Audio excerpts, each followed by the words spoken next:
In 1804, Captain Meriwether Lewis packed 600 doses of mercury pills for a journey into unmapped wilderness. The pills were called Rush's Thunderbolts. They were designed to blast through the human digestive system with such violent force that doctors believed they could purge disease itself. And the active ingredient was a metal so toxic it dissolves human tissue on contact. The expedition's physicians carried these pills alongside their surgical saws and opium tinctures, fully convinced that mercury was not poison but medicine. 2 centuries later, in 1999, forensic archaeologists dug into a latrine site at Travelers Rest, Montana, where Lewis and Clark's men had camped. They found mercury still concentrated in the soil, undisturbed for nearly 200 years, the permanent signature of a treatment that was slowly poisoning everyone who took it. This was not fringe medicine. This was the standard. To understand how a toxic metal became the most trusted drug in Western medicine for over 400 years, you need to go back to the man who started it all.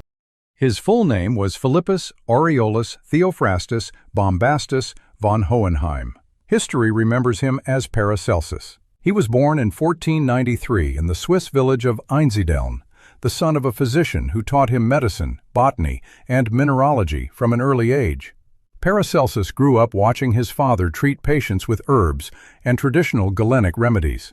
He decided that ancient medical texts were useless. He publicly burned the works of Galen and Avicenna in front of his students at the University of Basel, an act of intellectual arson that made him famous across Europe. What Paracelsus proposed instead was a radical new idea. Disease was caused by external agents, poisons that invaded the body from outside. His solution was to fight poison with poison. If a disease was toxic, then the cure should be toxic too, dosed carefully enough to kill the illness before it killed the patient. He coined the phrase that would define his legacy: the dose makes the poison. What he never figured out was that for mercury, there was no safe dose. The disease that gave mercury its medical launch was syphilis. The Great Pox arrived in Europe in 1494, carried by soldiers returning from the French invasion of Naples.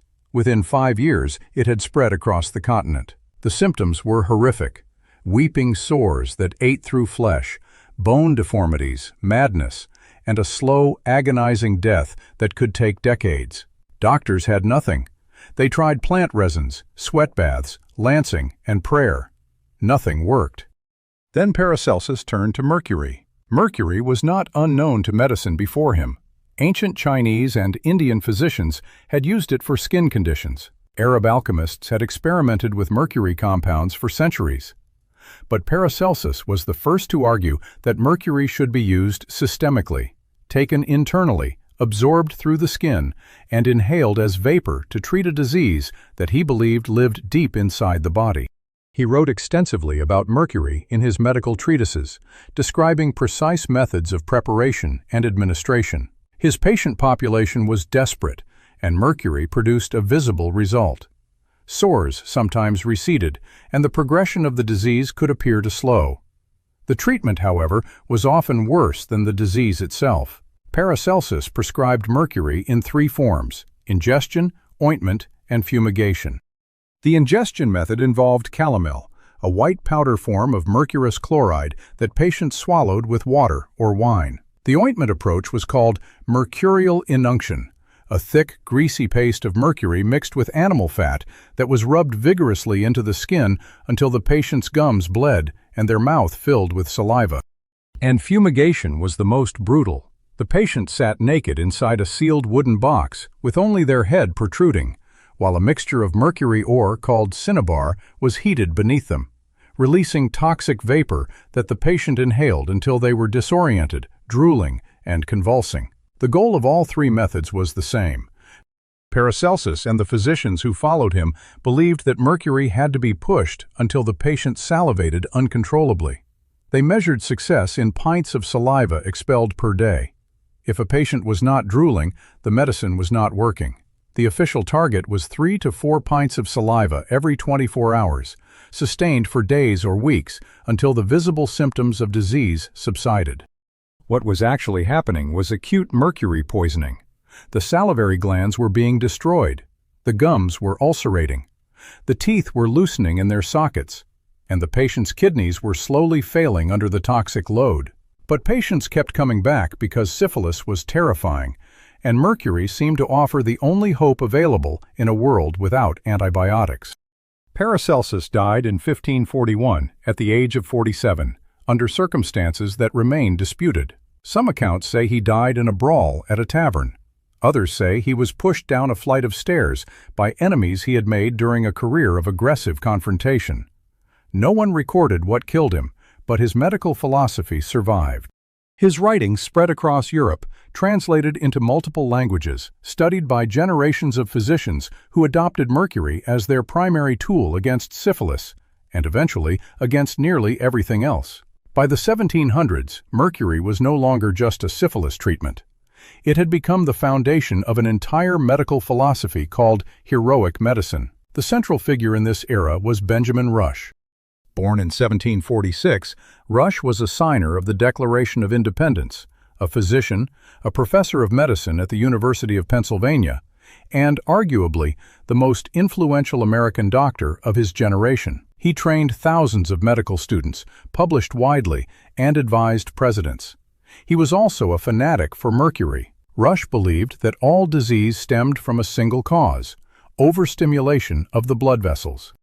His treatment, which he applied to everything from yellow fever to mental illness, was to deplete the body. He bled patients with lancets, sometimes removing up to 80% of their total blood volume over the course of an illness.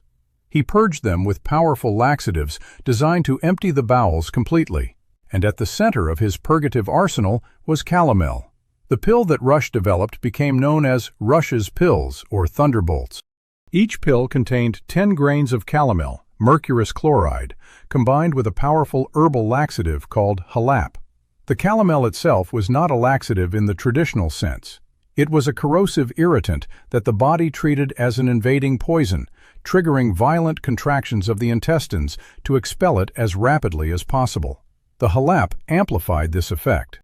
The result was a pill that produced explosive, uncontrollable diarrhea within hours of ingestion, and Rush prescribed these pills for everything: fever, infection, constipation, depression, headache, menstrual pain, anxiety, gout, arthritis.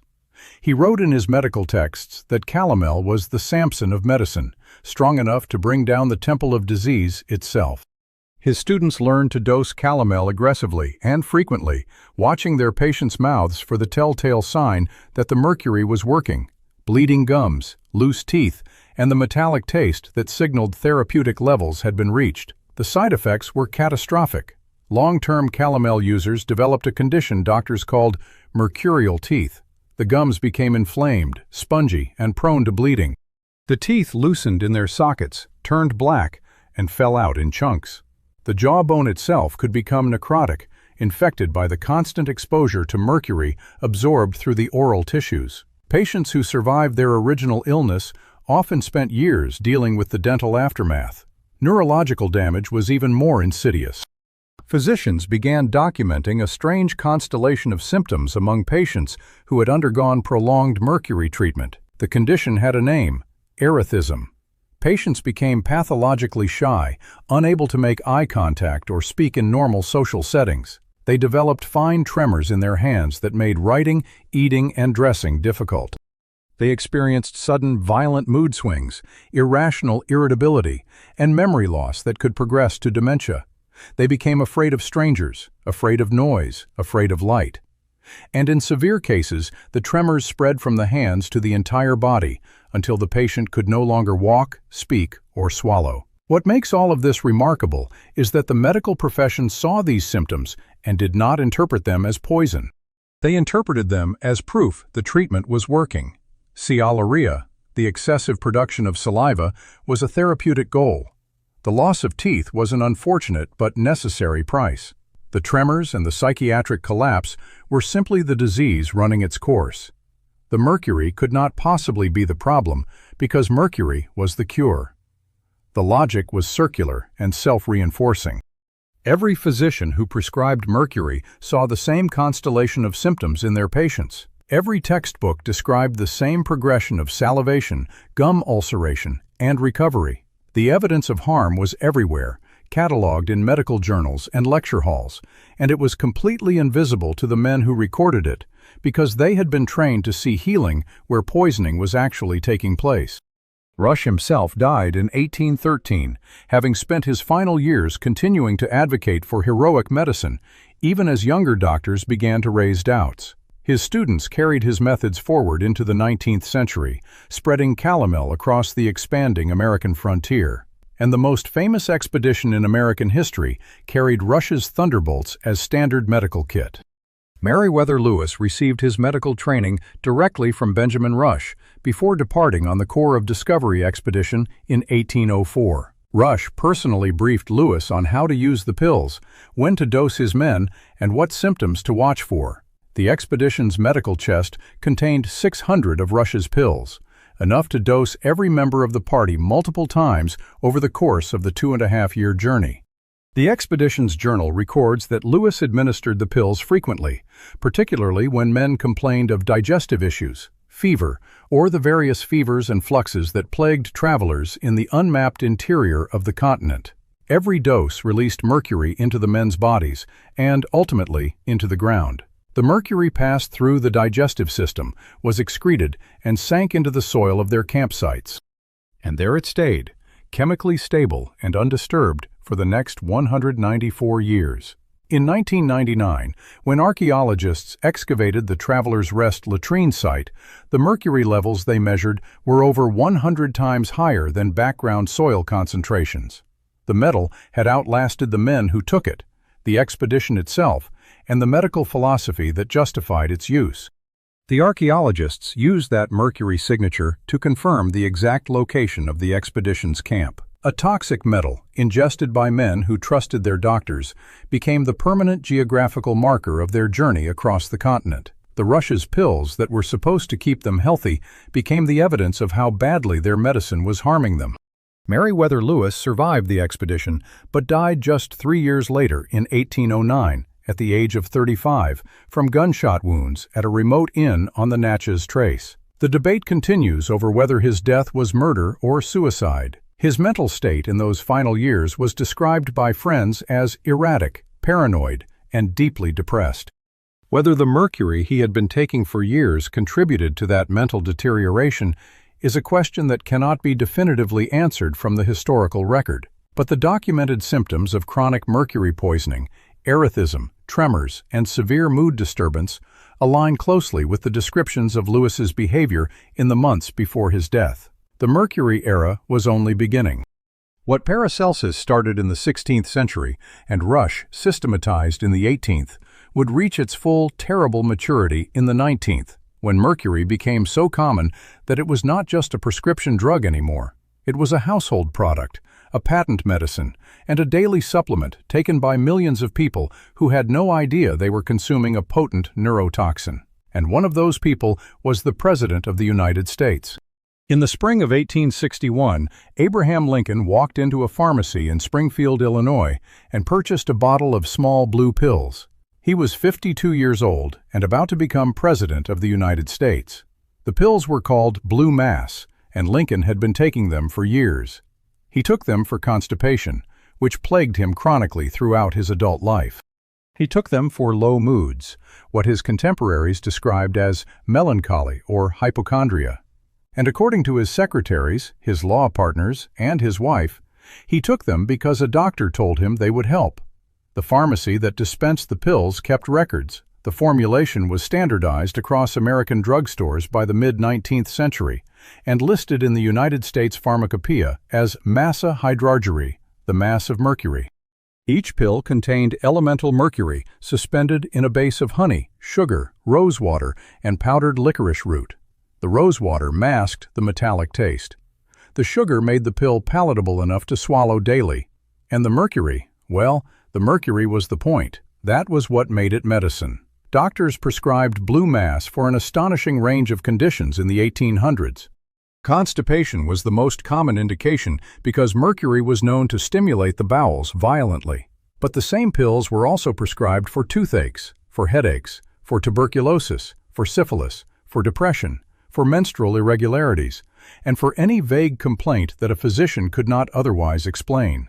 If a patient came in with symptoms that defied diagnosis, the answer was often blue mass. Take one pill 3 times a day until the gums became sore, then reduce the dose. The sore gums meant the mercury was working. That was the same logic that drove Benjamin Rush's heroic medicine decades earlier, the same misinterpretation of mercury poisoning that had been standard practice since Paracelsus introduced mercury for syphilis in the 16th century. The medical profession had not moved on. It had simply repackaged the poison into a more convenient form. Lincoln's blue mass habit was not unusual for a man of his station and era. It was utterly unremarkable. His wife, Mary Todd Lincoln, also took mercury-based medicines for headaches and what physicians of the time called female complaints. Their son Robert was dosed with calomel as a child. The Lincoln household, like millions of American households in the mid-19th century, treated mercury as an ordinary part of the medicine cabinet, as familiar and as trusted as aspirin would become a century later. The pills Lincoln purchased in Springfield accompanied him to Washington. He became the 16th President of the United States in March of 1861, and within weeks, the nation collapsed into civil war. What followed was 4 years of staggering pressure, military defeats, political infighting, the deaths of hundreds of thousands of soldiers, and the constant grinding weight of a presidency that was tearing the country apart. The results confirmed that a standard daily dose of blue mass delivered enough elemental mercury to produce chronic poisoning in an adult male of Lincoln's approximate weight within approximately 5 months of sustained use. Lincoln had taken the pills for years. Hirschhorn went further. He reconstructed Lincoln's known symptoms from the diaries of Hay, Nicolay, and Herndon, from Mary Lincoln's letters, and from the medical notes of Dr. Stone. He cross-referenced those symptoms against the established clinical profile of chronic mercury poisoning. The match was striking. The insomnia, the tremors, the mood swings, the social withdrawal, the memory disturbances, the gastrointestinal chaos. Every documented symptom Lincoln exhibited during his White House years aligned with the known effects of mercurialism.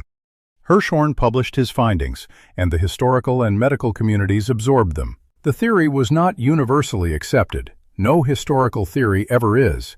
But it was plausible, and it was grounded in the toxicology. A president of the United States, the man who held the Union together during the Civil War and signed the Emancipation Proclamation, had been inadvertently poisoning himself with medication prescribed by his doctors. He was not alone. The same blue mass pills sat in medicine cabinets across the country. Factory workers in New England took them for headaches caused by mercury fumes in the hatting factories, layering one toxic exposure on top of another. Enslaved people in the South were dosed with calomel by plantation physicians who considered mercury a cheap and effective way to control the health of forced labor camps, with predictably devastating effects on their bodies. Women took blue mass for menstrual pain and depression, and if their gums bled or their teeth fell out, it was considered the price of treatment.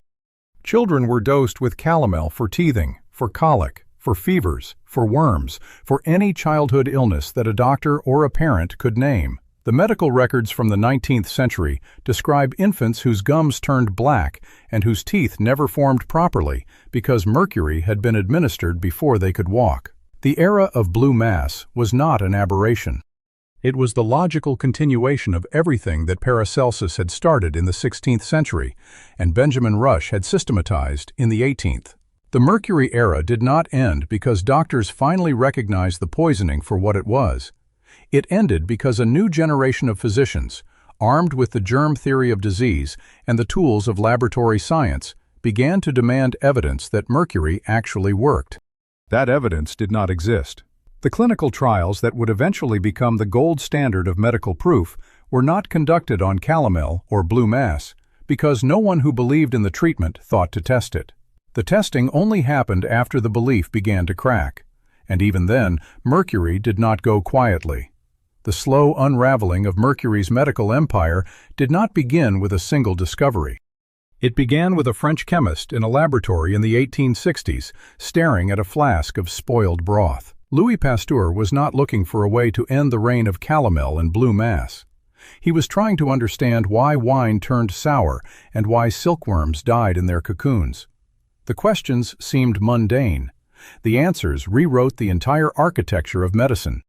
Pasteur demonstrated through a series of meticulous experiments that microorganisms, invisible to the naked eye, caused fermentation, putrefaction, and disease. The germ theory of disease, which had been dismissed by the medical establishment for decades, now had a champion with the data to back his claims. Robert Koch in Germany built on Pasteur's foundation with his postulates, a set of criteria for proving that a specific microorganism caused a specific disease. In 1876, Koch identified the anthrax bacillus. In 1882, he isolated the bacterium responsible for tuberculosis. In 1884, he found the comma-shaped organism that caused cholera. Diseases that had been treated with mercury for centuries suddenly had identifiable microbial enemies. The old model, purging the body of vague humoral imbalances through violent salivation, had no answer for the bacillus. A physician in Vienna named Ignaz Semmelweis had already demonstrated in the 1840s that hand-washing reduced maternal mortality in childbirth wards. The medical establishment had mocked him, and he died in an asylum, but his data survived. By the 1880s, Joseph Lister in Scotland was applying Pasteur's principles to surgery with antiseptic techniques using carbolic acid. Infection rates plummeted. Surgical wounds that would have been slathered with mercury ointments healed cleanly when the microbes were killed at the source. The theoretical floor beneath mercury medicine was collapsing, and yet the pills remained on the shelves. The shift was not immediate, and it was not clean, because medicine had spent 4 centuries building a cathedral of mercury, and the people inside that cathedral were not eager to demolish it. Older physicians who had trained under the heroic model continued to prescribe calomel and blue mass well into the 1890s and beyond.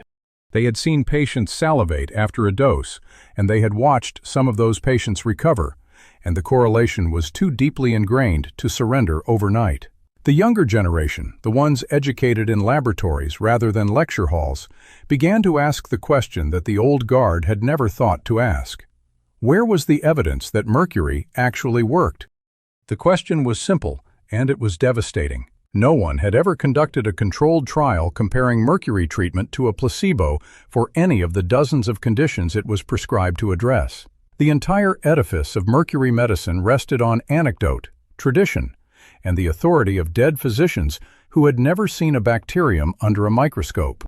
When researchers finally began testing mercury against the new standards of clinical proof, the results were uniformly damning. A study published in a German medical journal in 1898 examined the outcomes of syphilis patients treated with mercury compared to patients who received only supportive care. The mercury-treated group experienced higher rates of kidney failure, more severe neurological damage, and no statistically significant improvement in disease progression. The study was small. Its methodology was primitive by modern standards, but the direction of the data was clear. Mercury was not helping. The transition played out differently across the Atlantic. In the United States, the medical profession was undergoing its own painful modernization. The Flexner Report of 1910, commissioned by the Carnegie Foundation and written by educator Abraham Flexner, evaluated all 155 medical schools then operating in the country. The report found that the majority of them were essentially diploma mills, staffed by practitioners who had never set foot in a laboratory and who taught the same heroic medical doctrines that Benjamin Rush had championed a century earlier. Flexner recommended closing nearly half of them.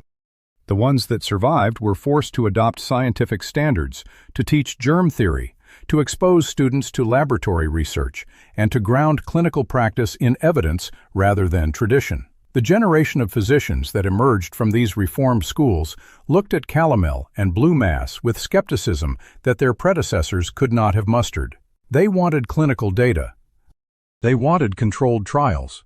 They wanted mechanisms of action that made sense in light of bacteriology and biochemistry, and the purveyors of mercury medicines could provide none of it. The American Medical Association had been founded in 1847, but for most of its early history it functioned as a professional guild rather than a scientific body. By the 1920s, that had changed. The AMA had established a chemical laboratory in 1905 to analyze patent medicines and had begun publishing its findings in a series of reports that named specific products and detailed their contents. In 1923, the AMA's Council on Pharmacy and Chemistry issued a formal statement criticizing the use of mercury in patent medicines. The statement was careful, measured, and clinical. It noted that the therapeutic value of mercury in internal medicine could not be substantiated by modern research, and that the known toxic effects of mercury accumulation in human tissue constituted a risk that outweighed any hypothetical benefit. The language was bloodless, but the implication was revolutionary. The most prestigious medical organization in the United States was telling its members that a treatment they had relied on for generations was not merely ineffective, but actively dangerous. The statement did not carry the force of law. The AMA could not ban mercury medicines. It could only publish and persuade. But the persuasion was effective among the educated physicians who constituted the AMA's membership, and the prescriptions began to taper. The patent medicine manufacturers did not surrender quietly. Blue Mass and Calomel were profitable products with established consumer demand. Pharmacies stocked them.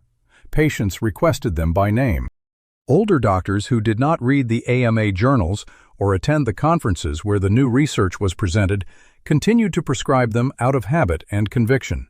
The market for mercury medicines shrank, but it did not disappear. And then the federal government stepped in. The Pure Food and Drug Act of 1906 had been the first major federal legislation aimed at regulating the American drug market. Its primary achievement was requiring labels to list the presence of certain dangerous substances, including mercury, but it did not ban those substances. A manufacturer could legally sell Blue Mass pills as long as the label accurately disclosed the mercury content. The law assumed that informed consumers would make safe choices, and the assumption was naive, but it was the best the progressive-era reformers could achieve against the lobbying power of the patent medicine industry. The Act's limitations became glaringly visible during the 1920s and early 1930s. Products containing mercury continued to reach consumers who did not read labels, could not read labels, or trusted their doctors more than they trusted the fine print on a bottle. The death of more than 100 people in 1937 from a contaminated batch of an antibacterial drug called elixir sulfanilamide broke the political stalemate. The manufacturer had dissolved the drug in diethylene glycol, a chemical solvent used in antifreeze, without testing its safety. The resulting public outrage gave Congress the momentum to pass the Federal Food, Drug, and Cosmetic Act of 1938. The new law transformed the Food and Drug Administration from a labeling enforcement agency into a genuine regulatory body with the power to approve or reject drugs before they reached the market. Manufacturers were now required to provide evidence that their products were safe for human consumption, and many mercury-based medicines could not meet that standard. The FDA began systematically removing dangerous patent medicines from the market, and the bottles of Blue Mass that had sat on drugstore shelves since the 1820s began to vanish. The process was slow. The FDA's resources were limited, and the number of mercury-containing products was large, and the agency prioritized cases where clear evidence of harm existed. Some mercury preparations survived the initial purge by being relabeled or reformulated. Others persisted in rural areas and small pharmacies where federal enforcement was sparse. But the trend line had reversed. Mercury, which had entered American medicine as a miracle cure, was exiting it as a public health liability. The neurological evidence kept accumulating through the 1940s and 1950s. Industrial physicians who had studied mercury poisoning in hat factory workers, the so-called Mad Hatters, published detailed clinical descriptions of the tremors, mood disturbances, and cognitive decline that elemental mercury produced. These symptoms matched precisely what had been documented in medical journals for a century under the heading of therapeutic side effects. The doctors of the 18th and 19th centuries had described mercurial teeth, bleeding gums, shaking hands, and volatile tempers in their patients, and they had called this evidence that the medicine was working. The industrial physicians of the 20th century looked at the same symptom cluster and called it what it was: toxic encephalopathy, chronic mercury poisoning, body damage disguised as cure. The nephrotoxicity data was equally damning. Researchers demonstrated that mercury compounds concentrated in the kidneys, damaging the delicate tubules responsible for filtering waste from the blood. Patients who took mercury medicines for months or years often developed proteinuria, the leakage of proteins into urine, as their kidneys slowly failed. The condition was irreversible in severe cases. People who had taken blue mass for constipation or melancholia died of renal failure years after they stopped swallowing the pills, their bodies still carrying the accumulated mercury that their organs could not eliminate. This was not a side effect. This was a predictable, dose-dependent consequence of ingesting a heavy metal. And the medical establishment had spent 4 centuries pretending that the predictability somehow made it acceptable. The 1950s and 1960s brought another wave of regulatory action.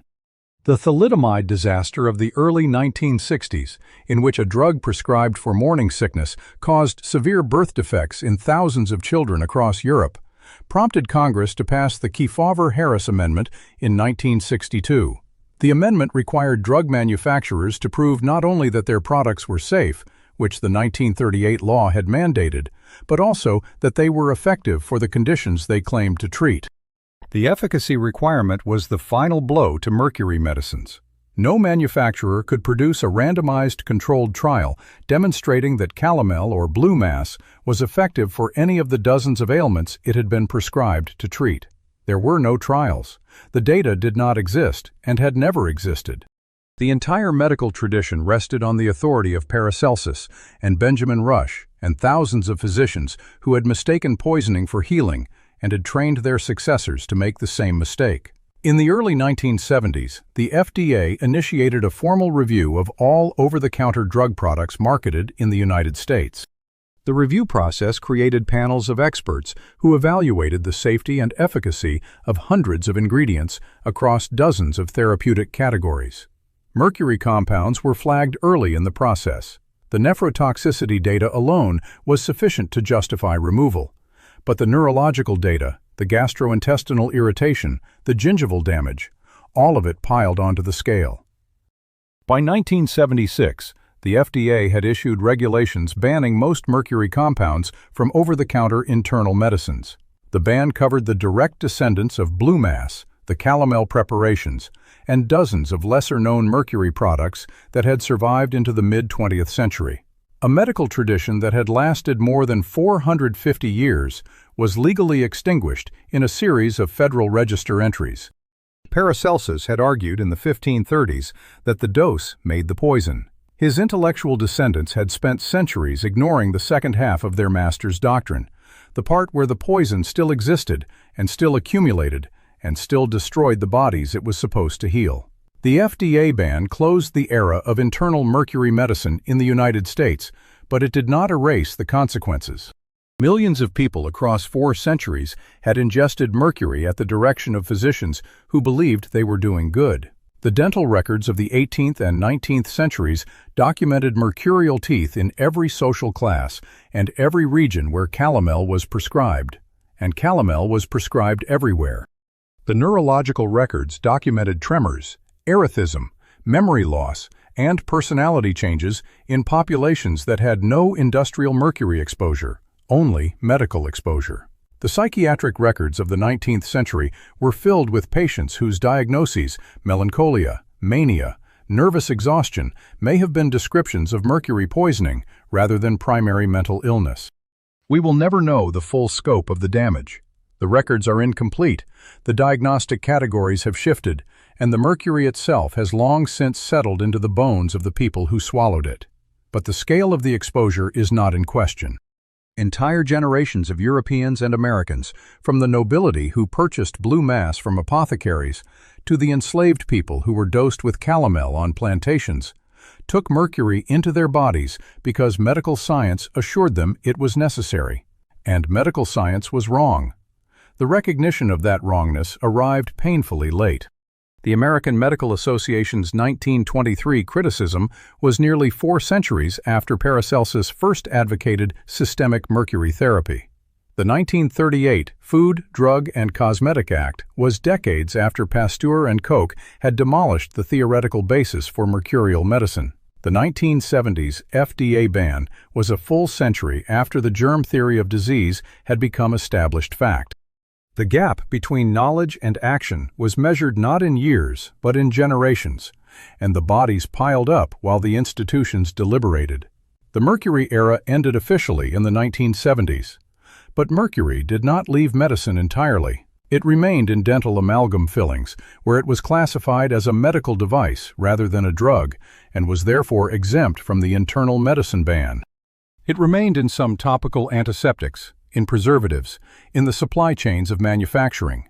The metal that Paracelsus had championed, that Benjamin Rush had systematized, that Lewis and Clark had ingested on their journey to the Pacific, that Abraham Lincoln had swallowed in the White House, faded from the pharmacopoeia, but not from the world. The legacy of medicinal mercury persisted in the medical textbooks that continued to cite Paracelsus without acknowledging the body count, in the museums that displayed the blue mass bottles as quaint relics rather than toxicological evidence, and in the human bodies that still carried mercury deposits from treatments administered decades earlier. The dose had made the poison. The poison had been prescribed as medicine, and the full bill for that prescription may not yet have come due.